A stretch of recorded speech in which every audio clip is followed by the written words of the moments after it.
पिछले एक महीने से चुनाव को लेकर जो तमाम तरह की अटकलें चल रही थी, उन अटकलों पर विराम लग गया है। जो अलग अलग दावे किए जा रहे थे, वो दावे कितने सच हुए अब साफ निकलकर सामने हो गया है। और चुनाव में खास तौर से महाराष्ट्र में महायुति की जीत होगी, इस बात का अनुमान तो कुछ घंटों या कुछ दिन पहले लगा लिया गया था, लेकिन ये प्रचंड जीत होगी, इसका अनुमान शायद महायुति को भी नहीं था।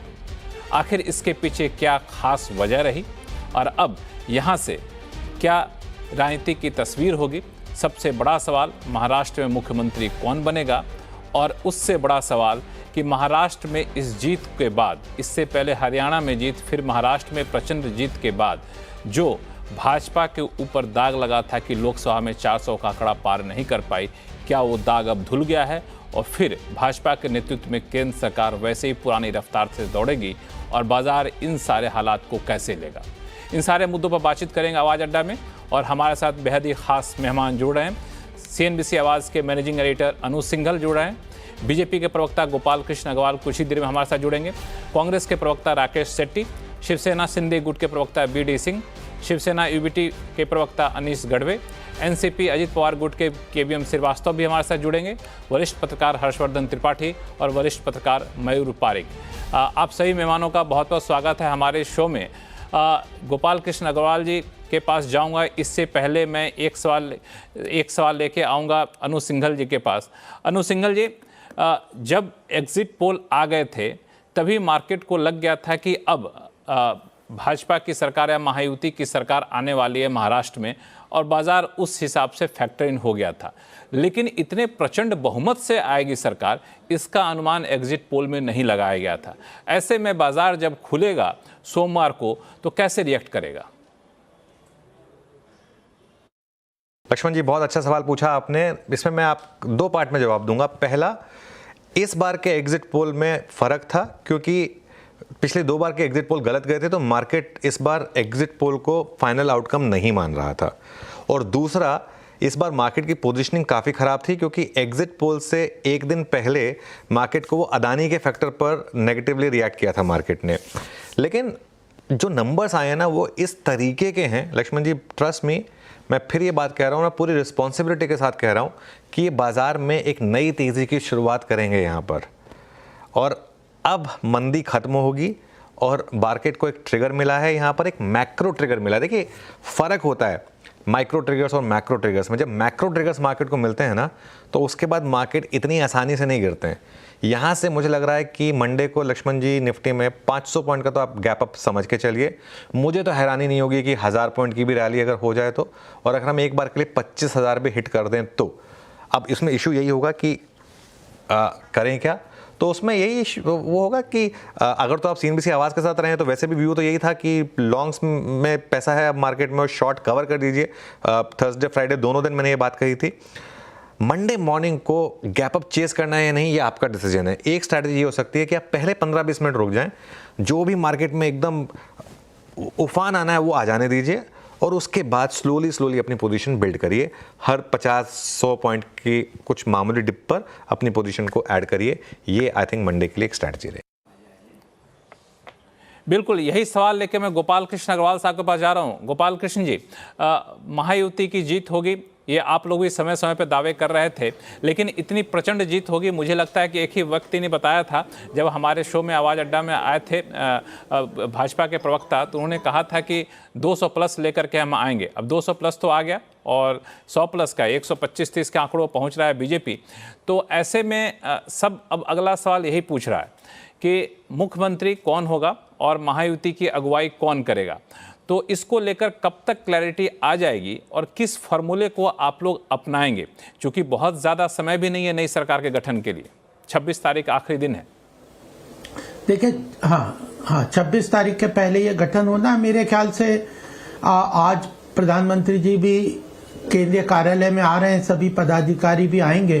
पार्लियामेंट्री बोर्ड की बैठक आज तय हो जाएगी, मेरे ख्याल से कल या कल परसों में यह तय हो जाएगा, क्योंकि गठबंधन का धर्म हम जानते हैं और भाजपा की तरफ से केंद्रीय नेतृत्व तय करेगा पार्लियामेंट्री बोर्ड की कौन होना चाहिए। और बाकी दोनों जो हमारे घटक दल हैं उन सब के साथ सहमति करके अपने केंद्रीय नेतृत्व वाले तय करेंगे और सभी विषयों को देखेंगे और मुझे लगता है कि वही तय कर सकते हैं। अभी स्पेकुलेट करने से कुछ बहुत ज्यादा हम रिजल्ट नहीं ले पाएंगे। ये स्पेकुलेशन इसलिए बढ़ जाता है क्योंकि जब ऐसे हालात बनते हैं तो हर गुट अलग अलग तरीके से पोस्चरिंग करता है, अलग अलग तरीके से बयान दे करके एक दबाव बनाने की कोशिश करता है। इसी बीच ये बयान आया था एकनाथ शिंदे जी का, जिन्होंने कहा कि गठबंधन में ये तय नहीं था कि जो सबसे ज़्यादा सीटें लेकर के आएगा वही मुख्यमंत्री की कमान संभालेगा। ऐसा कुछ नहीं हुआ था। तो इस बात पे बीडी सिंह साहब अड़े हुए हैं आप, और इस बात की संभावना से इनकार नहीं कर सकते कि एकनाथ शिंदे जी ही मुख्यमंत्री बने। देखिए, ये पूरा इलेक्शन जो है एकनाथ शिंदे साहब के फेस वैल्यू पे लड़ा गया था और एकनाथ शिंदे साहब ने बहुत मेहनत किया और जिस तरह से उनका 2.5 साल का सफर रहा, वो जनता से जिस तरह से कनेक्ट हुए और जो लाडली बहन योजना, टोल फ्री और लेडीज के लिए एसटी बस में जो है 50% का डिस्काउंट, तो उन्होंने जनता को काफी फायदा पहुंचाया। उससे जो है उसके रीजन से ये रिजल्ट दिख रहा है। जहां तक चीफ मिनिस्टर का सवाल है, चीफ मिनिस्टर के सवाल के लिए तो क्या है कि अभी जैसा इसके पहले बताया गया है कि अभी तीनों हाई कमान के साथ मीटिंग होगी जो है, और जो हाई कमान डिसाइड करेगा उसको हम लोग एक्सेप्ट करेंगे। बिल्कुल, हाई कमान जो डिसाइड करेगा उसको हम एक्सेप्ट करेंगे। हर्षवर्धन त्रिपाठी जी, इन्होंने कुछ जवाब तो नहीं दिया, लेकिन नहीं जवाब देते हुए भी एक बात इन्होंने सही जोर देकर कहा कि ये चुनाव एकनाथ शिंदे जी की अगुवाई में लड़ा गया था। मैं बहुत साफ स्पष्ट सवाल आपसे पूछूंगा, क्योंकि आप स्पष्ट जवाब भी देते हैं कि इसमें 130 के आसपास सीट लाने के बाद कोई शक शुबा रह जाता है क्या कि भारतीय जनता पार्टी का मुख्यमंत्री नहीं होगा? और दूसरा कि एक तरफ आप देखें एकनाथ शिंदे गुट के भी 7 सांसद हैं, और ऐसे समय में जब भाजपा अकेले दम पे बहुमत में नहीं है केंद्र सरकार में, तो कैसे संतुलन बैठाएगी भाजपा? लक्ष्मण जी, मुझे लगता है कि ये प्रश्न एक ऐसा है जिसका उत्तर तो सिर्फ नरेंद्र मोदी और अमित शाह के पास है, लेकिन कुछ बातें बड़ी स्पष्टता से। पहली बात तो ये चुनाव कतई सिर्फ एकनाथ शिंदे के चेहरे पर नहीं लड़ा गया। ये मुझे लगता है कि पार्टी के प्रवक्ता हैं तो उनको ऐसे बोलना चाहिए। देवेंद्र फडणवीस इस चुनाव को लीड कर रहे थे, मुख्यमंत्री के तौर पर एकनाथ शिंदे थे, और अजीत पवार भी इस चुनाव में उसी तरह से थे, यानी सामूहिक नेतृत्व था तीनों पार्टियों का। नंबर 1। नंबर 2, ये इस चुनाव में राष्ट्रीय स्वयंसेवक संघ ने बेहद महत्वपूर्ण भूमिका अदा की है। अगर आप उन सीटों पर और उनके जो जीत हार का अंतर देखेंगे तो वो बहुत स्पष्ट तौर पर समझ में आता है। योगी आदित्यनाथ और नरेंद्र मोदी की जो बटेंगे तो कटेंगे, एक है तो सेफ है की कैंपेन थी। वोट जिहाद के खिलाफ जो देवेंद्र फडणवीस ने एक जिसको कहें कि हेड ऑन लिया था, बिल्कुल मोर्चा संभाल रखा था, वो बहुत अच्छे से दिखा। और एकनाथ शिंदे सरकार की लाडकी बहन योजना हो या जितनी भी योजनाएं हो, वो बहुत अच्छे से काम करती रही। एक तो ये, हम चूंकि CNBC आवाज पर बात कर रहे हैं, आप सोचिए मुंबई जैसे शहर में उद्धव ठाकरे और उनकी पार्टी क्या कह के आती है कि हम आएंगे तो योजनाओं को रोक देंगे। वो धारावी का रीडेवलपमेंट अडानी को चला गया इसलिए कहते हैं रोक देंगे। इससे पहले आरए मेट्रो का जो कारशेड था उसको रोकने की बात करते हैं। जब सरकार आई थी तो उद्धव ठाकरे 7 से 8 लाख करोड़ की परियोजनाओं को रिव्यू में डाल देते हैं। ये कोस्टल रोड और जितना भी ये प्रोजेक्ट है ये पूरा नहीं होता है जो देवेंद्र फडणवीस के समय में शुरू हुआ। मुझे लगता है ये वोट पूरी तरह से हिंदुत्व और विकास का है। अब सवाल ये कि मुख्यमंत्री कौन बनेगा। मुख्यमंत्री निश्चित तौर पर भारतीय जनता पार्टी का क्लेम बनता है। अगर 125 विधायक उनके आते हैं, 2014 में सर्वाधिक 122 थे और 2019 में 105 थे। अब अगर उससे आगे नंबर गया है तो बिल्कुल भाजपा का कार्यकर्ता चाहेगा कि उनका अपना मुख्यमंत्री हो। देवेंद्र फडणवीस बड़े नेता के तौर पर उभरे हैं। बस एक ही चीज है कि भारतीय जनता पार्टी इस वक्त जो भी निर्णय राज्य के मुख्यमंत्री का लेगी वो नेशनल पर्सपेक्टिव के लिहाज से लेगी। तो हो सकता है कि एकनाथ शिंदे मुख्यमंत्री बने रहें या कोई और बीच का रास्ता निकले, लेकिन ऐसी स्थिति में मेरा यह मानना है कि देवेंद्र फडणवीस अब उप मुख्यमंत्री के तौर पर होंगे तो उनके साथ अन्याय होगा। एक विकल्प हो सकता है कि देवेंद्र फडणवीस को राष्ट्रीय अध्यक्ष बनाया जाए महाराष्ट्र से, और महाराष्ट्र में तब मुख्यमंत्री पद के चयन को लेकर भाजपा को थोड़ी सहूलियत हो सकती है। चूंकि आपने सीएनबीसी आवाज़ की बात की और हमारे दर्शकों के मन में ये बहुत ज़्यादा सवाल रह रहा है, क्योंकि इससे काफ़ी हद तक बात इस बात पर तय करे कि बाजार का मूड कैसा रहेगा। तो मैं इससे अच्छा जवाब देने के लिए अनुज सिंघल से बेहतर कौन हो सकते हैं। अनुज जी, आपको क्या लगता है कि बाजार किसको सबसे ज़्यादा लाइक करेगा? एकनाथ शिंदे बने रहें, या फिर देवेंद्र फडणवीस यहाँ पर आए, या फिर भाजपा की जो कई बार रणनीति होती है कि अचानक से कोई नया चेहरा जिसके बारे में कोई सोच नहीं पाया था उसको ला देंगे, तो बाजार किसको लेके ज़्यादा रिएक्ट करेगा और किसको ज़्यादा पसंद करेगा? अनुज जी।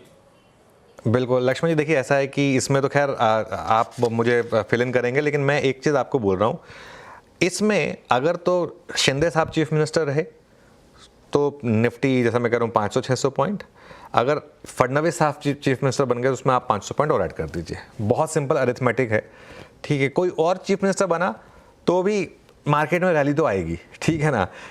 सबसे बेस्ट केस सिनेरियो मार्केट के लिए होगा अगर देवेंद्र फडणवीस चीफ मिनिस्टर बन गए।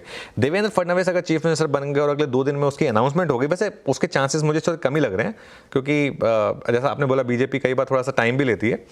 अगर तो वो अनाउंसमेंट आ गई लक्ष्मण जी, तो फिर आप मंडे को 1000 पॉइंट की रैली देखेंगे। नहीं भी आई तो 500 पॉइंट की तो आप मान के चलेंगे, लेकिन मार्केट तो ये चाहेगा कि देवेंद्र फडणवीस चीफ मिनिस्टर बने। लेकिन अगर वो नहीं बने तो ऐसा नहीं है कि कोई बहुत बड़ा डिसअपॉइंटमेंट होगा मार्केट के लिए, एज लॉन्ग एज ये बीजेपी और शिवसेना की जो सरकार है वो वापस आ रही है। तो ये तो रही बात कि चीफ मिनिस्टर कौन बन सकता है और किसकी संभावना ज़्यादा यहाँ पर दिख रही है। इस पे शो के दौरान जब भी मौका लगा चर्चा करूँगा। लेकिन कांग्रेस के प्रवक्ता राकेश सेठी साहब हमारे साथ हैं। राकेश सेठी साहब, रिजल्ट को देख के क्या लगता है? क्या वाकई जो बात उठ रही थी कि राहुल गांधी जिस तेजी से उठे थे भारत यात्रा के दौरान, उस तेजी से अब नहीं रह पाए और इसी गुमान में कांग्रेस रह गई कि हमने लोकसभा में ज़्यादा बेहतर किया था, यहाँ भी बेहतर करेंगे, या फिर कोई और फैक्टर था जो आप लोगों को बेहतर नतीजे नहीं दे पाया और इतना ख़राब नतीजे दिया?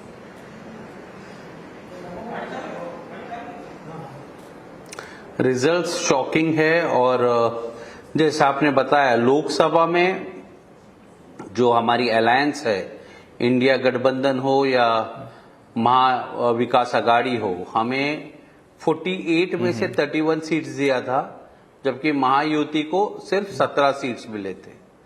क्या बदला लोकसभा से विधानसभा के दौरान?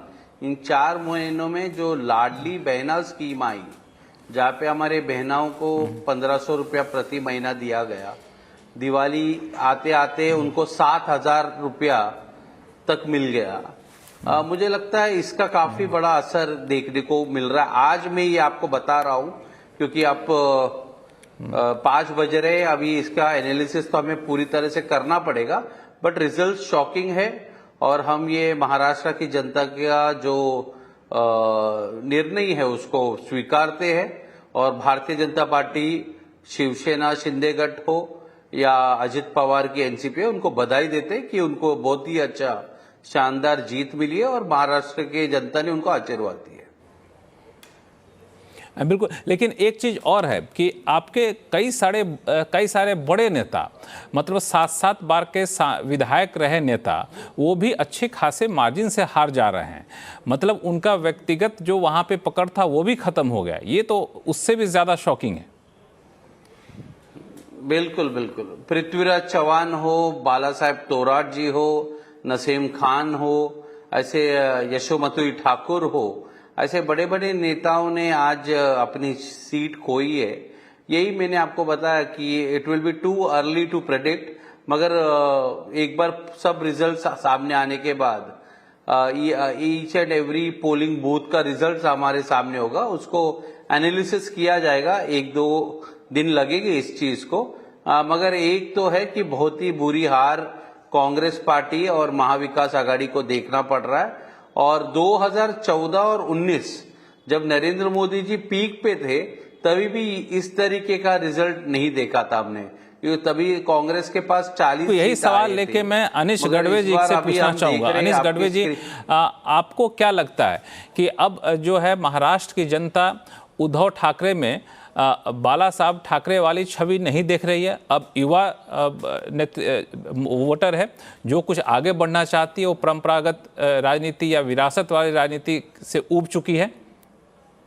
अनिश जी, मैं आपसे सिर्फ ये बात कहना चाहूंगा कि शिवसेना तो कहीं नहीं थी, शिवसेना तो इनके पास है, धनुष इनके पास है, शिवसेना नाम इनके पास है, इलेक्शन कमीशन ऑफ इंडिया ने पार्टी इनको कहा गया है। तो ये 2 साल में जो हम थे वो कौन थे? ये 22 जो सीटें आई है वो किसको आई है?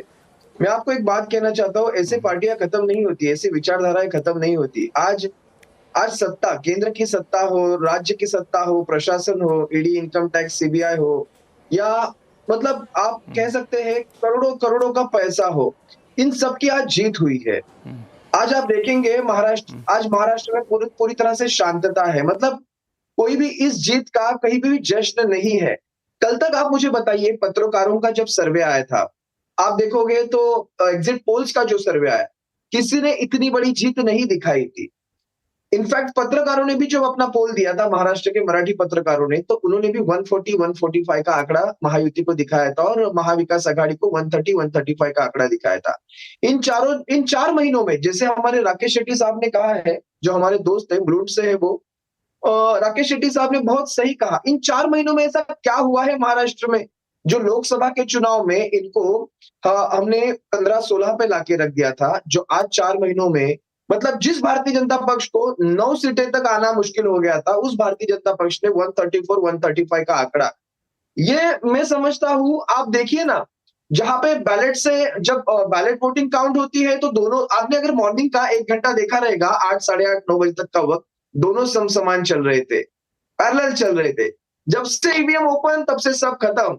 चलो जो भी है, मैं किसी को यहाँ पे दोष नहीं दूंगा, लेकिन मेरी एक सिंपल सी राय में यहाँ पे रखना चाहता हूँ। उससे पहले बैलेट पेपर की गिनती होती है, ईवीएम की गिनती शुरू ही थोड़ी देर से होती है, उसके आंकड़े बाद में आते हैं। ये जो आप दलील दे रहे हैं ये सही नहीं है। 8, 8:30 तक के जो आंकड़े आते हैं बहुत ही कम आंकड़े। किसी मशीन पे किसी पे डाउट नहीं कर रहा हूँ। अगर मैं डाउट करूंगा तो आप मुझे बात करने ही नहीं देंगे, ये मुझे पता है, अच्छे से पता है। नहीं बिल्कुल बात करने दूंगा, लेकिन डाउट करने का दिन अब लग गया है। अब लोग समझ गए हैं कि जब हारते हैं तो डाउट करते हैं, जब जीतते हैं तो डाउट नहीं करते हैं। बीएम श्रीवास्तव जी, इस चुनाव नतीजे की उम्मीद आपके पास थी यहाँ पे, क्योंकि अब शरद पवार तो कद्दावर नेता माने जाते थे। आपके पास आऊंगा दोबारा से, मैं बीएम श्रीवास्तव जी को ले लूँ, बहुत देर से बैठे हुए हैं। अजीत, शरद पवार जैसे कद्दावर नेता की राजनीति भी यहाँ अब लगता है कि थोड़े से कमजोर पड़ती दिख रही है, और जिस तरीके से जीत यहाँ पे, इसको क्या लगता है कि अजीत दादा पवार का श्रेय है या फिर भारतीय जनता पार्टी से सहयोग का असर है? देखिए, इसको चूंकि हम लोग महायुति में गठबंधन के अंदर हैं, तो ये जो जीत है ये हम तीनों की सामूहिक जीत है। इसको अलग अलग करके किसी के साथ नहीं देखा जा सकता। खासतौर से इसके पीछे मूल कारण ये रहा, इस जीत के पीछे, कि तीनों हमारी पार्टी के जो नेता थे, लोकसभा के चुनाव के बाद हम लोगों ने इस बात को महसूस किया था कि जब तक हमारे कार्यकर्ताओं के बीच में संवाद नहीं होगा, जब तक इनके बीच में समागम नहीं होगा, तब तक हम लोग वो जो वांछित परिणाम चाहते महाराष्ट्र में नहीं ले पाएंगे। इन तीनों नेताओं ने अथक मेहनत की है। 6 महीने में हमने अपने कार्यकर्ताओं को ऊपर से लेकर नीचे तक, जमीनी कार्यकर्ता तक भी इस संदेश को पहुंचाया कि हम तीनों को जुटकर काम करना है। सारी पार्टियां एक होकर जब काम करेंगी तभी हम इस लड़ाई को जीत पाएंगे।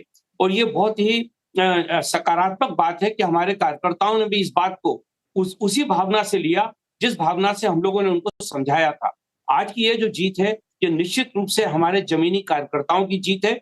उन लोगों ने एकजुट होकर पार्टी के इस संदेश को नीचे तक पहुंचाया कि महाराष्ट्र के विकास के लिए आज सबसे ज्यादा जरूरत यह है कि एनडीए की सरकार, महायुति की सरकार महाराष्ट्र में बने, क्योंकि दिल्ली में एनडीए की सरकार है जिसका नेतृत्व आदरणीय नरेंद्र मोदी जी कर रहे हैं, और अभी 4.5 साल तक दिल्ली में एनडीए की सरकार को रहना है। तो जब तक संक्षिप्त में जवाब दीजिएगा, एक सवाल का संक्षिप्त में जवाब दीजिएगा, फिर मयूर पारेख जी के पास जाऊंगा। एक सवाल का संक्षिप्त में जवाब दीजिए कि आपको किनका नेतृत्व पसंद रहेगा, शिंदे साहब का या फिर भारतीय जनता पार्टी के कहें या फिर देवेंद्र फडणवीस का कहें? देखिए कि इसको मैंने फिर आपसे कहा ना, किसको इंडिविजुअल पे ले जाके बात नहीं की जा सकती है। हमारी पार्टी के तीनों दलों के जो प्रमुख नेता हैं वो बैठकर तय करेंगे कि महाराष्ट्र आपस में नेतृत्व बातचीत किसके मिलकर साथ करेंगे। रहना ठीक है। चाहिए। मयूर क्योंकि पारिक साहब, ये एक सही तरीका होगा। ये जो हम लोग चुनाव से पहले भी कई बार हम लोग चर्चा कर चुके थे और हमारे साथ हर्षवर्धन जी भी हैं, वो भी कई चर्चा में शामिल थे। लेकिन मयूर जी, जो अलग अलग क्षेत्रवार हम लोग देख रहे थे राजनीति, हर क्षेत्र की अपनी अलग राजनीति थी, हर क्षेत्र पे कोई ना कोई दल डोमिनेट रहता था। लेकिन इस बार वो सारा कुछ पलट गया, मतलब एक तरफा होता दिखा। मुंबई की बात करें, कोंकण थाने रीजन की बात करें, पश्चिमी महाराष्ट्र की बात करें, उत्तर महाराष्ट्र की बात करें, मतलब एक तरफा हो गया। क्या लगता है आपको कि यहाँ पे क्षेत्रीय मुद्दे हावी नहीं हो पाए? नहीं, बिल्कुल भी हावी नहीं हो पाए। अभी देखिए, इलेक्शन कमीशन के जो आंकड़े आ रहे हैं वो बड़े ही चौंकाने वाले आंकड़े हैं। जैसे कि मालेगांव सेंट्रल के अंदर 90% मुस्लिम वोटर्स हैं। वहां पे कांग्रेस पार्टी को सिर्फ 2% वोट मिला है और कांग्रेस पार्टी का कैंडिडेट चौथे नंबर।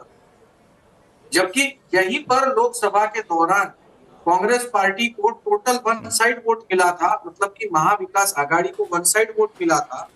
पूरे के पूरे धुरे के अंदर एनडीए जो है वो 1,96,000 की लीड लेके जा रहा था और सिर्फ मालेगांव सेंटर में 198,800 वोट 1 साइड गया था और 1,500 मत से लोकसभा का सांसद जो था वो चुनाव हार गया था महायुति।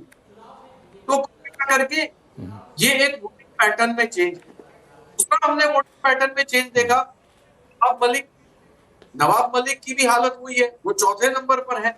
नवाब मलिक को भी वो वोट नहीं मिल पाए, जबकि वो अजीत पवार की पार्टी से जो है वो चुनाव लड़ रहे थे। ऐसे हमने पूरे के पूरे महाराष्ट्र में कई सारी सीटों के ऊपर लोगों के वोटिंग पैटर्न में बहुत बड़ा बदलाव देखा। और ये जो बदलाव है, ये बदलाव संकेत इस बात का है कि महाराष्ट्र की जनता ने बिल्कुल महाविकास आघाड़ी को नकार दिया। देखिए, अब यहां से आगे कोई सोचने वाली बात नहीं हो। जिस पार्टी को टुकड़े होने के बाद में मुश्किल से 20 सीट मिले, मैं उद्धव ठाकरे की शिवसेना की बात कर रहा हूं, वो अब यहां से आगे क्या सोचेगी? क्योंकि 55 सीटें तो वैसे ही आपका सिंबल ले लिया, आपके विधायक ले लिए, जनता की अदालत में चले गए, कोर्ट में भी केस जीत गए और जनता ने उनको 55 एमएलए दे दिए। देखिए, सुपर 30 फिल्म में एक डायलॉग है, वो बड़ा ही फेमस डायलॉग, राजा का बेटा राजा नहीं बनेगा, जो लायक था वो राजा। आज की तारीख में ये डायलॉग जो है वो जनता ने बिल्कुल शरद पवार और उद्धव ठाकरे इन दोनों को सुना दिया हो, ऐसा मुझे लगता है। बिल्कुल। मयूर पारिक साहब, आपके पास मैं एक छोटा सवाल लेकर आ रहा हूं, क्योंकि इस पे पहले चर्चा हो रही थी, उस वक्त आपका रिएक्शन नहीं लिया था, क्योंकि वहां के स्थानीय राजनीति को आप ज़्यादा बेहतर बता रहे हैं कि अब ये काफ़ी जोर से चल रहा है कि सीएम तो अब एकनाथ शिंदे नहीं होंगे और देवेंद्र फडणवीस इस बार नहीं मानेंगे। पिछली बार तो फोन वर्क करके मना लिया गया था, इस बार नहीं मानेंगे। आपका वहाँ का लोकल सेंस क्या कह रहा है? देखिए, बिल्कुल संक्षिप्त में बताइएगा, फिर आगे चलूंगा हर्षवर्धन जी के पास। चीफ मिनिस्टर जो है वो बीजेपी का ही बनने जा रहा है, ये बात आप लिख लीजिए। 133 सीट्स पे लीड है और 13 अपक्ष जो है वो चुनाव जीत के आए हैं। 4 अपक्ष और एक 2 सीट वाले छोटे मोटे कैंडिडेट्स और अलग अलग छोटी मोटी पार्टियों के। अगर ये 133 प्लस 13 कर दिए जाए तब भी 146 बहुमत से 1 सीट आगे है। तो जहां पे बीजेपी को एब्सोल्यूट पावर दिख रही है, वहां पे पावर क्यों शेयर करे? और जहां तक मेरा अनुमान है, देवेंद्र फडणवीस को निश्चित तौर पर मौका मिलेगा, क्योंकि उन्होंने बहुत ज्यादा मेहनत की है। हालांकि मैं उनका ऑन टेलीविजन ऑन स्क्रीन हमेशा टीका कर रहा हूं, लेकिन मेरा ये मानना है कि मौका जो है वो उन्हीं को मिलेगा। बिल्कुल, यही आपकी खासियत है, जो सच्चाई वो बता रहे हैं। हर्षवर्धन जी, इसमें 2 नारे काफ़ी तेजी से चले थे, वोट जिहाद और एक था कि एक रहेंगे तो सेफ रहेंगे, उसका दूसरा पहलू भी था कि बटोगे तो कटोगे। तो जैसा कि हमने देखा, क्षेत्रवार विश्लेषण जो हमारे पैनलिस्ट कर रहे थे, तो वहाँ पे बिल्कुल एक तरीके से महाविकास आघाड़ी को नकार दिया गया। कांग्रेस का परफॉर्मेंस जहाँ पहले बहुत अच्छा होता था वहाँ नहीं हो पाया। मुस्लिम बाहुल क्षेत्रों में भी, अल्पसंख्यक बाहुल क्षेत्रों में भी कांग्रेस को वोट बहुत परसेंटेज नहीं मिला। तो वोट जिहाद को जनता ने सिरे से नकार दिया, कहना सही होगा? मतलब कम से कम आंकड़े तो यही कह रहे हैं। अब ठीक है कि जहां मुस्लिम बहुल ऐसी विधानसभाएं हैं, समाजवादी पार्टी भी 2 सीटें जीत गई और नवाब मलिक को हराने के लिए, अबू आजमी को जिताने के लिए शिवाजी नगर मानखुर्द में हुआ, लेकिन अणुशक्ति नगर में सना मलिक जीत गई। अब वो फहद अपनी कुछ बात कह रहे हैं, लेकिन ओवरऑल अगर देखें तो जो देवेंद्र फडणवीस ने अभी प्रेस वार्ता में भी कहा, उन्होंने कहा कि महाराष्ट्र की जनता ने वोट जिहाद को फेल कर दिया। और अगर हम रीजन वाइज बात करें तो आप कल्पना कीजिए, मुंबई, ठाणे और कोंकण, ये जो इलाका जो महाराष्ट्र में शिवसेना की सबसे उर्वर जमीन हुआ करता था, अब इसका आप थोड़ा और आगे का सोचें तो बीएमसी का चुनाव बहुत समय से नहीं कराया जा रहा है। शिवसेना का बड़ा उसमें प्रभुत्व हुआ करता था, भारतीय जनता पार्टी धीरे धीरे बड़ी हो रही थी। अब अगर ये स्थिति हो रही है तो फिर तो बीएमसी में भी शिवसेना कितनी ताकतवर रह जाएगी, ये एक बड़ा सवाल है। दूसरा एक रीजन था विदर्भ का, जहां लोकसभा में भारतीय जनता पार्टी बुरी तरह से हार गई थी। वही विदर्भ जहां नागपुर में खुद देवेंद्र फडणवीस हैं, देवा भाऊ की एक तरह से कहें कि प्रतिष्ठा दांव पर थी, तो वहां नाना पटोले भी थे। लेकिन राष्ट्रीय स्वयंसेवक संघ और देवेंद्र फडणवीस ने जिस तरह से रणनीति बनाई, ये जितनी एग्रेरियन क्राइसिस, किसान की समस्या, सोयाबीन, कपास, वो सब क्या क्या बताया गया, उन सब को जिस तरह से एक तरह से कहें कि डाइल्यूट करके उसके ऊपर अपनी वाली राजनीति आगे बढ़ाई, ये कमाल की बात है। और जिसको हम कहते हैं समन्वय संतुलन, उसकी राजनीति भी देखने को मिली। एक और बड़ा फैक्टर था, कई बार लोग कहते हैं कि 14 से क्या वो 24 से क्या बदल गया। 24 से सबसे बड़ा तो ये बदला कि ये राजनीति में कोई भी मुद्दा ओटीपी होता है, वन टाइम पासवर्ड होता है, उसी को बार बार नहीं चला सकते हैं। 24 में वो चला था संविधान, दलित आरक्षण। 24 में ये चला था कि गद्दार हैं, ये सब चले गए। अजीत पवार और उद्धव ठाकरे, जो शरद पवार के सामने अजीत पवार और उद्धव ठाकरे के सामने एकनाथ शिंदे थे।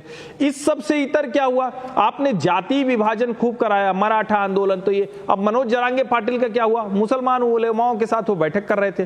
तो कई ऐसी चीज हुई। उसी चुनाव के बीच में संघ की कितनी जरूरत है भाजपा को, इसका बयान नड्डा जी की तरफ से आया। अब वो पूरी तरह से तो क्या बदला, ये बहुत साफ साफ दिख रहा है। और ये तीनों पार्टियां एक साथ चल रही थी, उनको कोई कंफ्यूजन नहीं था, एकदम क्रिस्टल क्लियर था। नरेंद्र मोदी का नेतृत्व है, किस तरह से राजनीति में हिंदुत्व विकास आगे। उधर क्या था, हमको मुख्यमंत्री बना दो, संजय राउत प्रेस कॉन्फ्रेंस करके कहते थे। उद्धव ठाकरे भी वही दबाव बनाते रहते थे। नाना पटोले अपना बांह चढ़ाए रहते थे। शरद पवार को लगता था कोई नया नेता बने, कुछ सुप्रिया सुले की किस्मत चटक सकती है क्या। तो एक तरह से देखें तो दोनों जो ये 3-3 पहिए वाली ऑटो चल रही थी, वो बड़ा स्पष्ट था। और ऑटो में देखिए एक बात समझिए, ऑटो अच्छा चालक हो, कमांड में चलाए तो जल्दी पहुंचाती है, बड़ी जल्दी रफ्तार पकड़ती है। लेकिन अगर थोड़ा सा डिसबैलेंस हो जाए ना तो भयानक लुढ़कती है। वो जो महाविकास अघाड़ी वाली भयानक दुर्घटना भी करती। बिल्कुल आपने सही कहा। एक और बड़ी पते की बात आपने कही, ओटीपी। तो राकेश शेट्टी साहब, कांग्रेस उसी ओटीपी के सहारे चल पड़ी जिस ओटीपी के सहारे लोकसभा में प्रदर्शन किया था। और सबसे चौंकाने वाली बात तो विदर्भ का रहा। विदर्भ में आप लोगों का परफॉर्मेंस इतना बेहतर था, मुद्दे भी वहाँ अभी भी ज्वलन थे, किसानों के मुद्दे वहाँ पे ज्वलन थे, जातिवाद का मुद्दा ज्वलन था, फिर भी आप लोग पिछड़ गए। अब क्या लगता है कि आप लोग को आने वाले दिनों में अपनी राजनीति बदलनी होगी वहाँ पे?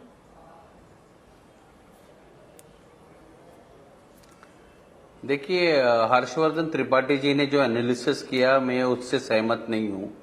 ये जरूर है कि नहीं, वो ये बात कर रहे थे कि नरेंद्र मोदी जी का नेतृत्व को वोट मिला। नहीं, मैं कंप्लीट कर लूंगा अपनी बात। त्रिपाठी जी ने जो कहा कि नरेंद्र मोदी जी के नेतृत्व को वोट मिला है, वो गलत बात है।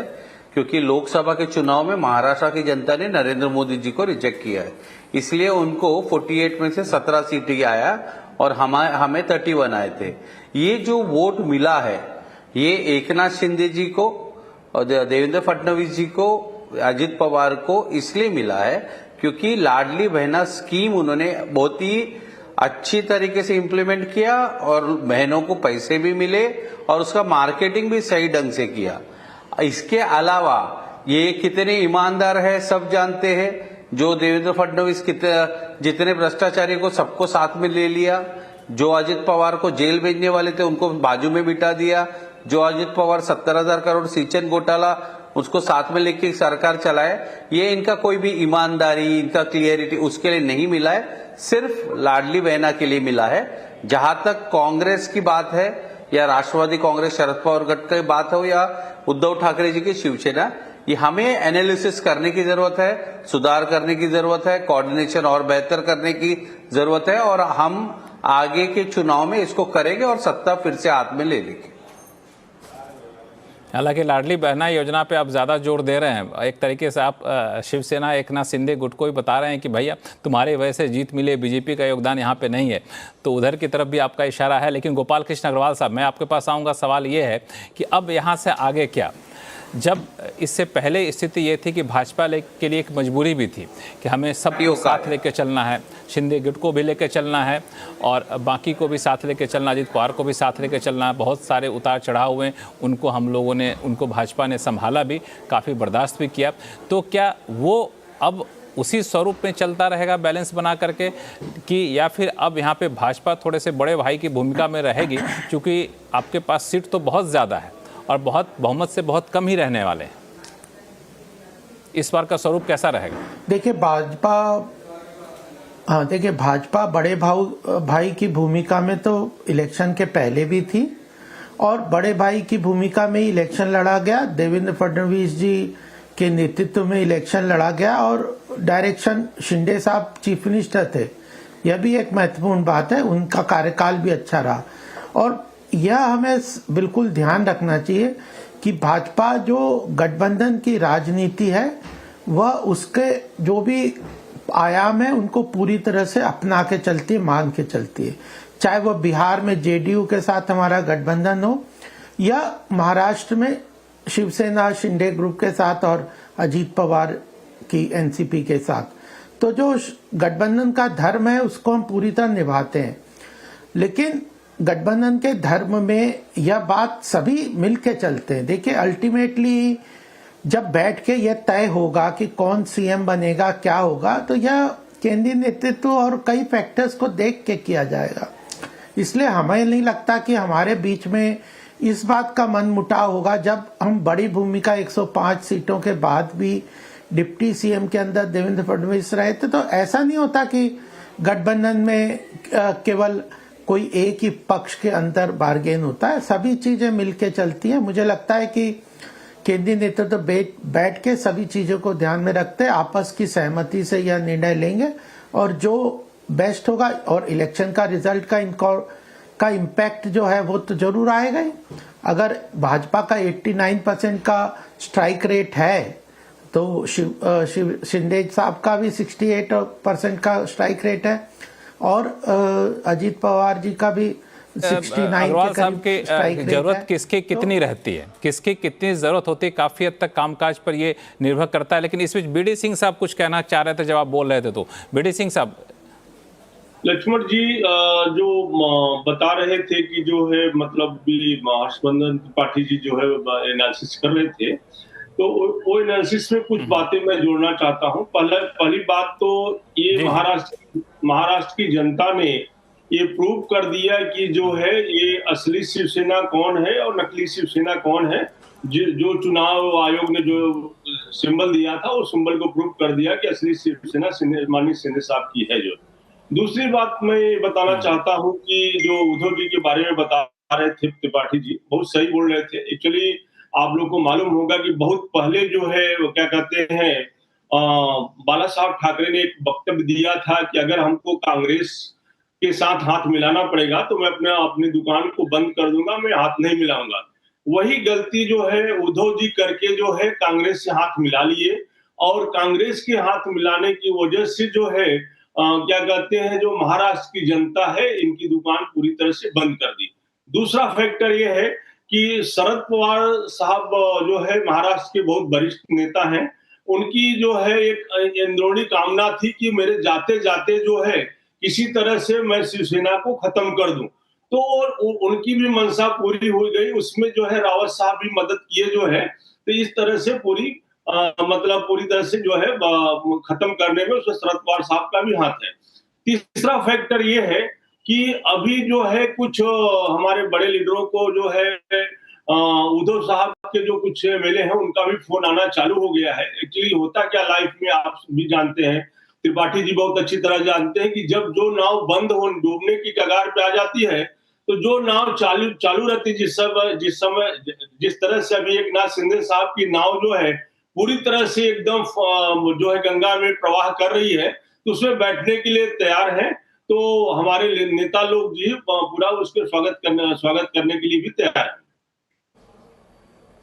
अनिश गढ़वे साहब, ये बड़ी बात यहाँ पे कह दी खुल करके कि अगर उस नाव पे बैठने को तैयार हैं तो हमारे नेता लोग भी तैयार हैं बैठने के लिए।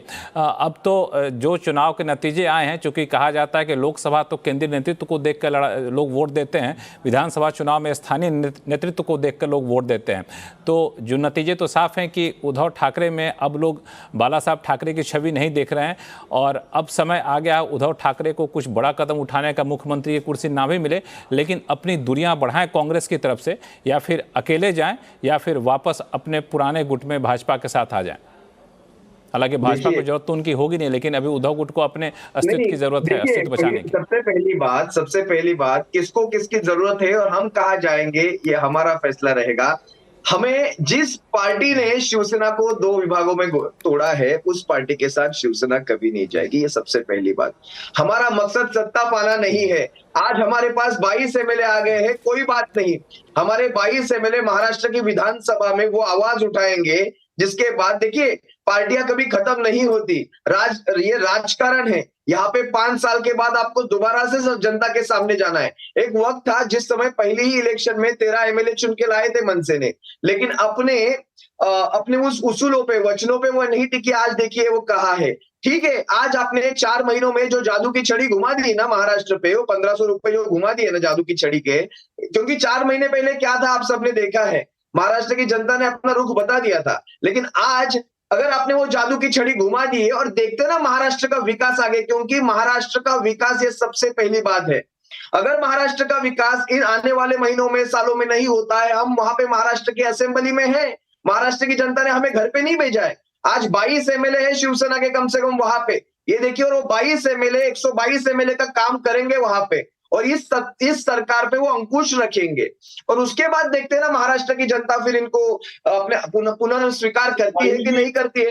हम जाएंगे। और बाला साहब के हिंदुत्व की बात करते हैं, ये कांग्रेसियों की बात करते हैं। आज 48 से 49 नेता है भारतीय जनता पक्ष में और ये शिंदे गुट में कांग्रेस से आके भरे पड़े। आज आदित्य साहब के खिलाफ जो लड़ने वाले थे मिलिंद देवरा, वो कहाँ के हैं? वो भाजपा के थे। वो भाजपा से कहां से घूम के आए? आप वो सब चीजें हमें ना बताएं। अशोक चौहान जी कहना चाहते हैं, बीडी सिंह साहब बताएं। सारे नेता बीडी सिंह साहब कुछ कह रहे थे। गढ़वी जी, मैं बोलना चाहता हूं, आप कौन सी विकास की बात कर रहे हैं? जो 2.5 साल में वो स्टार रोड के काम रुकाने की बात कर रहे हैं कि जो है मेट्रो का जो 2.5 साल में शुक्र मानो शिवसेना का राज था, नहीं तो आपको ऑक्सीजन तक नहीं देते थे महाराष्ट्र को। ये क्या होता है ना, हमारी मेमोरी थोड़ी शॉर्ट रहती है। हम वो सब नहीं सोचते जो 2.5 साल पहले हुआ था। हमने कल परसों आई हुई टोल माफी और कल परसों आई हुई वो जादू की छड़ी 1500 रुपए से हमने महाराष्ट्र का वोटिंग घुमा दिया। लेकिन 2.5 साल पहले महाराष्ट्र का 40,000 करोड़ जिस दिन देवेंद्र फडणवीस का सरकार हटा के देवेंद्र फडणवीस ने केंद्र को दे दिया, जिस दिन देवेंद्र फडणवीस का सरकार यहाँ से गया, महाराष्ट्र को वैक्सीन नहीं मिले, महाराष्ट्र को ऑक्सीजन नहीं मिला, आईसीयू बेड डिफेक्टेड मिले, आईसीयू मशीन डिफेक्टेड मिले। रेमडेसिविर के लिए आपने देखा रहेगा क्या हो रहा था महाराष्ट्र में। वो कोविड का समय था। कोविड के समय में नरेंद्र मोदी जी कौन से महाराष्ट्र के गली गली में या फिर दिल्ली के गली गली में घूम रहे थे? 2.5 साल में कुछ काम नहीं हुआ। 6.5 लाख करोड़ ये आरोप प्रत्यारोप अनिश जी चलता रहेगा, ये आरोप प्रत्यारोप चलता रहेगा। अब तो जनता को जो देखना था जनता ने देख लिया और उसके आधार पर वोट भी दे दिया है। और अब यहाँ से कौन जीता कौन हारा तो तस्वीर साफ है, लेकिन अब सबके मन में यही सवाल है कि अगले सरकार की रूपरेखा क्या होगी, उनके कामकाज में क्या बदलाव आएगा। और सबसे बड़ी बात कि उसका असर, महाराष्ट्र के चुनाव नतीजे का असर सीधे तौर पर केंद्र सरकार के कामकाज पर भी दिखना शुरू हो जाएगा। तो इन दोनों सवालों को लेकर मयूर पारिक साहब और हर्षवर्धन जी आपके पास आऊँगा, लेकिन फिलहाल वक्त है छोटे से ब्रेक के बाद आऊँगा वापस, कहीं जाइएगा नहीं। ब्रेक के बाद एक बार फिर से आपका स्वागत है। हम लोग चर्चा कर रहे हैं कि चुनाव नतीजे आने के बाद अब सरकार की रूपरेखा क्या होगी, सरकार का कामकाज क्या पहले से किस तरीके से बदलेगा, चाहे वो महाराष्ट्र की सरकार हो या फिर महाराष्ट्र चुनाव नतीजे से असर पड़ने के बाद केंद्र सरकार हो। गोपाल कृष्ण अग्रवाल साहब हमारे साथ जुड़े हुए हैं, भाजपा के प्रवक्ता हैं। गोपाल जी, अब यहाँ से 2 तरह की संभावना जताई जा रही है। जिस प्रचंड बहुमत के साथ महाराष्ट्र में भाजपा की जीत हुई है या फिर कहीं महायुति की जीत हुई है, तो एक वहाँ पे अब आगे बढ़कर बैटिंग करेगी भाजपा या फिर सरकार, और केंद्र में भी जो थोड़ा सा संकोच हो गया था, रिफॉर्म की गाड़ी थोड़ी सी धीमी पड़ गई थी, अब यहाँ से वो रिफॉर्म की गाड़ी फिर रफ्तार पकड़ेगी, क्योंकि लोकसभा वाला जो एक दुख था या फिर दाग था वो धुलता हुआ दिख रहा है अब? देखिए, महाराष्ट्र का और उत्तर प्रदेश का रिजल्ट बहुत महत्वपूर्ण है। जो 2024 में एक तरीके से एक फॉल्स नैरेटिव को हमने सक्सेसफुल होते हुए देखा अपोजिशन का, उसको हम उस तिलिस्म को तोड़ चुके हैं। तो पहली बात महत्वपूर्ण यह बात है कि ग्राउंड कनेक्ट में हमें यह बात सामने आई है। दूसरी महत्वपूर्ण बात जो आपने अभी प्रश्न किया कि महाराष्ट्र जो है देश की अर्थव्यवस्था के लिए बड़ा महत्वपूर्ण है, इंडस्ट्रियलाइज्ड स्टेट है, जीडीपी में इसका बहुत बड़ा कंट्रीब्यूशन है, फाइनेंशियल सेंटर है देश का, और आर्थिक रूप से एक महत्वपूर्ण रोल देश की अर्थव्यवस्था में वह करता है। तो यह वहाँ का जो यह पॉजिटिव जो रिजल्ट आ रहा है वह इस बात के लिए कि जनता देश की अर्थव्यवस्था को मजबूत रूप से देखना चाहती है।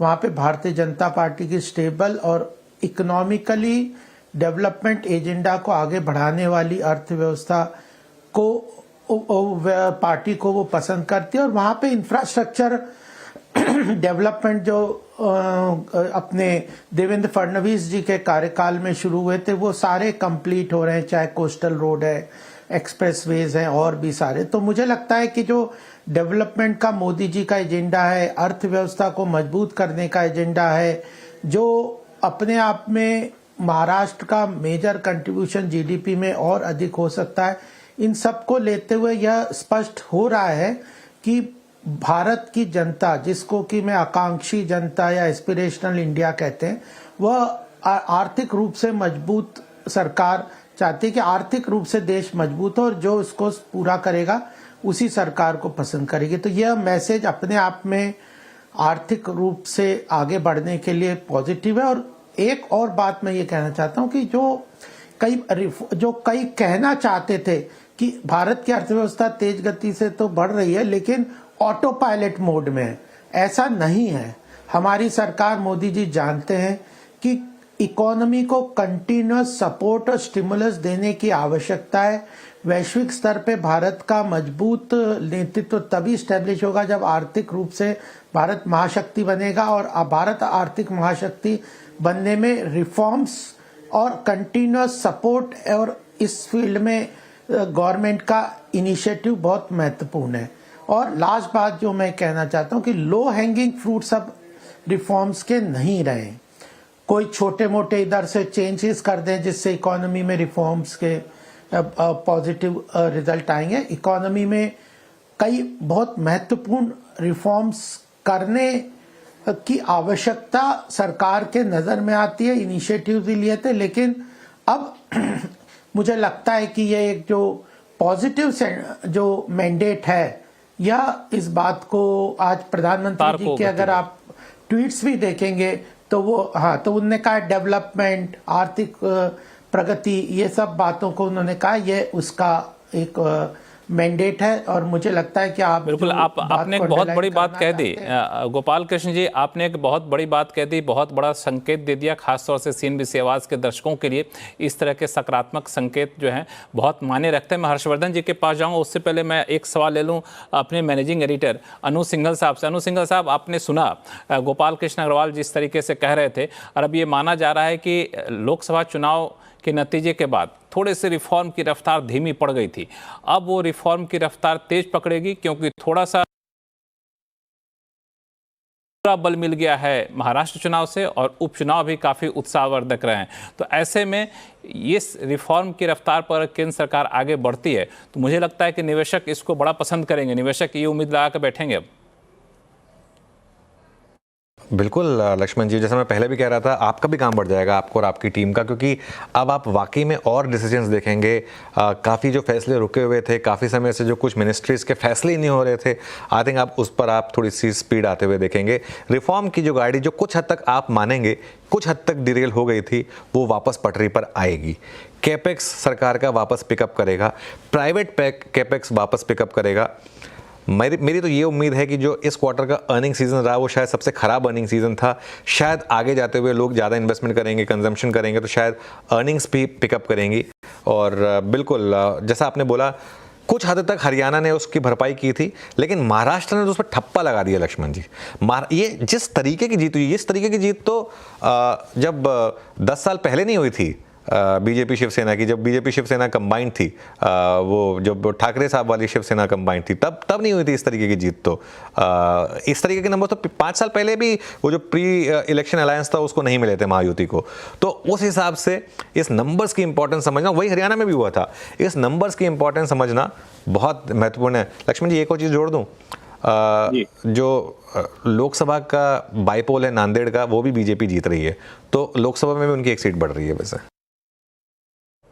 बिल्कुल। हर्षवर्धन त्रिपाठी जी, मैं यहीं से आपसे पूछना चाहूँगा कि रिफॉर्म के जब बड़े रिफॉर्म की कोशिश की गई केंद्र स्तर पर या फिर राज्य स्तर पर, ज़्यादातर केंद्र स्तर पर ही, तो हाल के दिनों विपक्षी पार्टी बड़ा ही हमलावर हो गई, यहाँ तक कि वेल्थ क्रिएटर पर भी हमला करना शुरू कर दिया गया। तो अब इस महाराष्ट्र के विधानसभा चुनाव के नतीजे के बाद क्या विपक्ष को अब ये समझ में आ जाना चाहिए कि अब वो रणनीति को छोड़ दीजिए, जनता जो है विकास की राजनीति पे आगे बढ़ना चाहती है और केंद्र के लिए रास्ता भी अब आसान होगा? लक्ष्मण जी, ये सद्भावना तो हो सकती है, लेकिन ऐसा होगा नहीं। केंद्र सरकार, नरेंद्र मोदी की अगुवाई वाली सरकार, वो रिफॉर्म के एजेंडे पर चलती रही है। कई बार थोड़ा बहुत जिसको कहें कि रास्ते में गड्ढे आए, लेकिन वो रुकी नहीं। और मुझे लगता है कि रिफॉर्म की गाड़ी फिर से चलेगी, तेज चलेगी। प्रधानमंत्री नरेंद्र मोदी ने, हालांकि तब वो 400 पार के नारे के आधार पर उन्होंने कहा होगा कि थर्ड टर्म में जब थर्ड लार्जेस्ट इकोनॉमी हो जाएगी तो हमारा जो रिफॉर्म होगा वो और तेज होगा, लेकिन जो रिफॉर्म का एजेंडा है वो बहुत पीछे नहीं छूटेगा। और उस पर कोई भी जो सहयोगी है, विशेष करके चंद्रबाबू नायडू और नीतीश कुमार, वो भी, उनको कोई मुश्किल नहीं है, उनको कोई किसी तरह की समस्या नहीं है। अब ये वाला मैंडेट आ जाने के बाद, महाराष्ट्र में इस तरह का मैंडेट मिलने के बाद, एक तो जो आगे जो भी महाराष्ट्र से जुड़े हुए राज्यसभा के चुनाव हैं, तो जैसे नांदेड़ उपचुनाव की बात हो रही है, जैसे लोकसभा के साथ अब राज्यसभा में भी नंबर बढ़ेंगे, पहली बात तो ये। दूसरा ये है कि जो एक जिसको कहते हैं प्रेशर पॉलिटिक्स होती है, वो शायद अब नरेंद्र मोदी के ऊपर से और हटेगी। और ये लेकिन उम्मीद करना कि विपक्ष से थोड़ा सा सद्भावना में आ जाएगा, वो हल्ला हंगामा नहीं करेगा, वो अडानी के मुद्दे को लेकर नहीं उछलेगा या किसी और मुद्दे पर नहीं करेगा, तो ये मुझे नहीं लगता। वो और ज्यादा करेंगे, क्योंकि उनको अब शायद लगेगा कि अब ये मुश्किल उनकी और ज्यादा बढ़ गई है। राकेश सेठी साहब, क्या अब आप लोग अपने दबाव की राजनीति के रूपरेखा बदलेंगे या फिर पहले की तरह हर मुद्दे को लेकर उठाना, उस पर सरकार को घेरने की कोशिश करना, यही रणनीति बनी रहेगी? क्योंकि ये रणनीति तो बहुत सफल हो नहीं पाई। नहीं, देखिए, हमारा काम अपोजिशन में हम लोग है, अपोजिशन का काम है सरकार से सही सवाल पूछना। और अभी कोई बता रहा था वेल्थ क्रिएटर के ऊपर सवाल उठाते। ये जो वेल्थ क्रिएटर है, ये ऑस्ट्रेलिया में एक्सपोज हो गया, बांग्लादेश में एक्सपोज हो गया, नाइजीरिया में खुलेआम अपने पत्र में लिखते कि मैं उन पॉलिटिशियनों का नाम ओपन कर दूंगा जो इन्होंने एयरपोर्ट के लिए मुझसे रिश्वत लिया था। ये वेल्थ क्रिएटर जो है, इसका यूएसए ने तो वारंट निकाला हुआ है। मुझे लगता है कुछ ही दिनों की बात है, वेल्थ क्रिएटर भी जेल जाएगा और वो अपना दोस्त का नाम भी बहुत जल्द नेशनल मीडिया और अंतर्राष्ट्रीय मीडिया में बता देगा।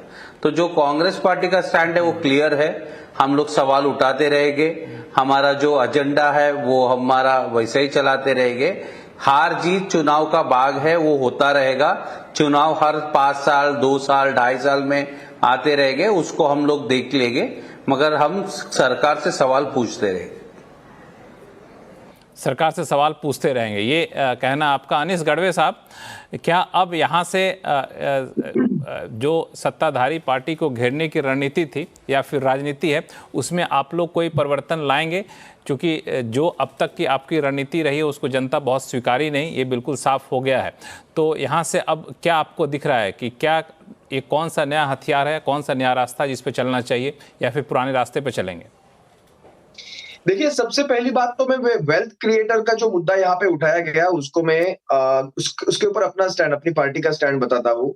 यहाँ पे किसी व्यक्ति विशेष पे कोई हमारा विरोध नहीं है, किसी कंपनी के ऊपर या फिर अडानी जी के ऊपर हमारा इस व्यक्ति के ऊपर विरोध नहीं है। उनके लिए जो सब्सिडीज दी जाती है, ये वेल्थ किसके लिए क्रिएट की जा रही है, जरा इस पे भी ध्यान देना चाहिए। ये वेल्थ क्रिएट की जा रही है अपने दोस्तों के लिए, कुछ अपने चुनिंदा दोस्तों के लिए, जिनके ऊपर आज क्वेश्चन मार्क विश्व की सबसे बड़ी महासत्ता उठा रही है। ये हमें नहीं भूलना चाहिए।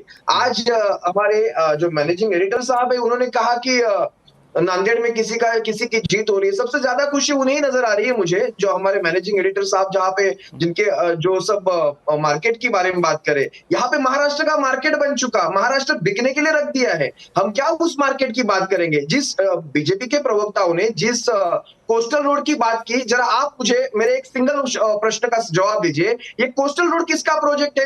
कोस्टल रोड के लिए एक एक रुपया किसका गया है? क्योंकि आपका चैनल सबसे बड़ा चैनल है और मार्केट की बात करता है, इकोनॉमी की बात करता है, वेल्थ की बात करता है। कोस्टल रोड के लिए पैसा किसका लगा था? क्या केंद्र का पैसा था? जो देवेंद्र फडणवीस की योजना इन्होंने बताई, एक रुपया भी केंद्र का उसमें नहीं आया। पूरा प्रोजेक्ट बीएमसी मुंबई महानगर पालिका के पैसों से बना, जिसके ऊपर टोल टैक्स लगा दिया, जिसपे बीएमसी कोई टोल टैक्स नहीं लगाने वाली थी। तो ये सारी झूठी बातें, ये सब झूठे एजेंडे, नैरेटिव ये मीडिया के सामने किए जाते हैं और हम उसे क्रॉस भी नहीं कर सकते। ऐसा वेल्थ क्रिएटर हमें नहीं करना है। दूसरी बात, शो का समय थोड़ा सा खत्म होने वाला है। गोपाल कृष्ण अग्रवाल जी से इस मुद्दे पर प्रतिक्रिया ले लेता हूं, फिर मयूर पारिक जी के पास जाऊंगा। गोपाल कृष्ण अग्रवाल जी, देखिए, जिस तरह से अपोजिशन देश के लोगों पे जो आर्थिक रूप से देश को सशक्त कर रहे हैं, उन लोगों को एक के बाद एक डिनाउंस करते हैं। कोई एक व्यक्ति की बात नहीं है। पूरी तरह से जिस अर्थव्यवस्था की, अर्थतंत्र की बात राहुल गांधी कर रहे हैं, वह अपने आप में कहीं भी देश को आगे ले जाने के लिए सक्षम नहीं है। देश में अगर आर्थिक रूप से महाशक्ति बनना है तो सभी क्षेत्र को मजबूती से आगे बढ़ना है। ग्लोबल फोर्सेस के साथ अलाइन करके जो ग्लोबल लेवल पे ये जो नेक्सस है, लेफ्टिस्ट और जो वो एक इंटेलेक्चुअल, सो कॉल्ड इंटेलेक्चुअल्स का नेक्सस है, जो भारत को कमजोर करने के लिए प्रयासरत है, उनके साथ कंटिन्यूअसली उनके नैरेटिव्स को सपोर्ट करते हैं राहुल गांधी। तो यह एक बिल्कुल स्पष्ट है। और कांग्रेस और अपोजिशन क्या अभी भी वो ये कह रहे हैं कि भाजपा का हम सीख देंगे, भाजपा को समझाएंगे? आत्मचिंतन करिए, आप अपने लिए शिक्षा लीजिए। भाजपा को करना है क्या है, शिंदे ग्रुप को क्या करना है, ये हम देखेंगे ना। समय अब हमारे पास सिर्फ 1 मिनट बचा हुआ है। मैं मयूर पारिक जी से अंतिम कमेंट लूंगा। मयूर पारिक जी, अब इस मोड़ पे इस नई सरकार का स्वरूप लगभग सामने आ रहा है, जहां पे भाजपा सबसे बड़ी पार्टी रहेगी, एकनाथ शिंदे की पार्टी थोड़ी छोटी रहेगी, अजीत पवार की पार्टी थोड़ी छोटी रहेगी। तो अब कामकाज में, महाराष्ट्र सरकार के कामकाज में आप किस तरह के बदलाव की उम्मीद या फिर अनुमान कर रहे हैं? क्योंकि वैसे तो सरकार चलेगी नहीं जैसे पहले चले, तो कुछ ना कुछ बदलेगा जरूर। मयूर जी, देखिए, अब बहुत ज्यादा तेजी से काम होगा। आप सबसे पहले की प्रोजेक्ट्स देख लीजिए महाराष्ट्र के, जो की प्रोजेक्ट्स को उद्धव ठाकरे इन्होंने रोक दिया था। यानी कि आप देख लीजिए धारावी प्रोजेक्ट, वो अब तेजी से आगे बढ़ेगा।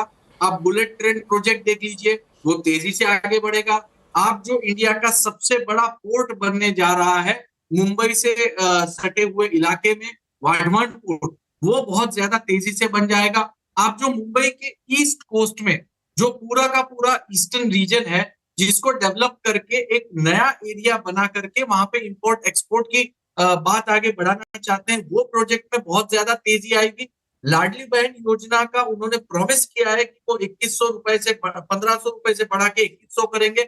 शायद वहां पे हमको कुछ मूवमेंट दिखे। तो कुल मिलाकर कई सारे मोर्चे पे एक प्रगति आएगी। जो ठहराव था उसमें एक आप देखेंगे बड़ी प्रगति आएगी। आरोप प्रत्यारोप, वादे, चुनावी लड़ाई, ये अलग बात है। नई सरकार बनने के बाद एक नई उम्मीद के साथ जनता भी सरकार की तरफ देखेगी। और आप सभी मेहमानों का बहुत बहुत शुक्रिया हमारे इस खास चर्चा में जुड़ने के लिए। आगे भी कई मौके आएंगे जहाँ पे आप लोग अपनी बात नहीं रख पाए थे, वहाँ पे बात रखने के लिए हम लोग फिर से शो करेंगे आगे चल के। लेकिन फिलहाल आप सभी का बहुत बहुत धन्यवाद। तो आवाज़ अड्डा में फिलहाल इतना ही, इसी उम्मीद के साथ कि जल्द नई सरकार का गठन हो और जो प्रोजेक्ट या फिर जो कामकाज अटके पड़े थे उस कामकाज को पूरा किया जाए। और जो बाजार कह लें या फिर जनता कह लें, जो उम्मीद लगाए बैठे उस उम्मीद पर नई सरकार खड़े उतरे। लेकिन सबसे दिलचस्प होगा कि इस नतीजे के बाद केंद्र सरकार के कामकाज में किस तरह का बदलाव आता है। आवाज़ अड्डा में फिलहाल इतना ही। देखते रहिए CNBC आवाज़। नमस्कार।